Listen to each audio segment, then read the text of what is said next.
வேதாகமத்தில் 2 வகையான பூரிகைகள் பயன்படுத்தப்பட்டன. ஒன்று ஷோபார், இது ஆட்டுக்கடாவின் கொம்பினால் செய்யப்பட்டது. இரண்டாவது சச்சோத்ரா, இதுவே வெள்ளி பூரிகை.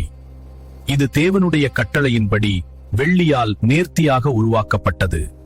இந்த வெள்ளி பூரிகைகளை ஊதக்கூடிய அதிகாரம் சாதாரண மக்களுக்கு வழங்கப்படவில்லை.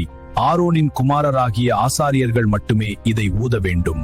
கூடி வருவதற்கான சத்தம் இது ஒரு நீண்ட சீரான தடையற்ற சத்தம். இந்த நீண்ட சத்தம் கேட்டவுடன் ஆசரிப்பு கூடாரத்தின் வாசலில் மக்கள் மோசேயிடம் கூடி வர வேண்டும். ஒன்றை மாத்திரம் ஊதினால் இஸ்ரவேலில் தலைவர்கள் பிரபுக்கள் மோசேயிடம் கூடி வர வேண்டும்.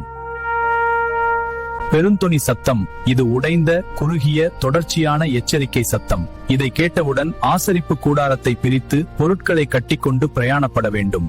பண்டிகைகள், மாத பிறப்புகள், சர்வாங்கதகன பலி, சமாதான பலி செலுத்தப்படும் போது பூரிகைகள் ஊதப்படும். யுத்தத்திற்கு போகும்போது பூரிகைகளை பெருந்தொனியாய் ஊத வேண்டும்.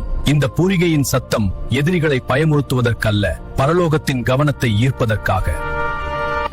இங்கே வெற்றி இஸ்ரவேலர்களின் கைகளில் இல்லை.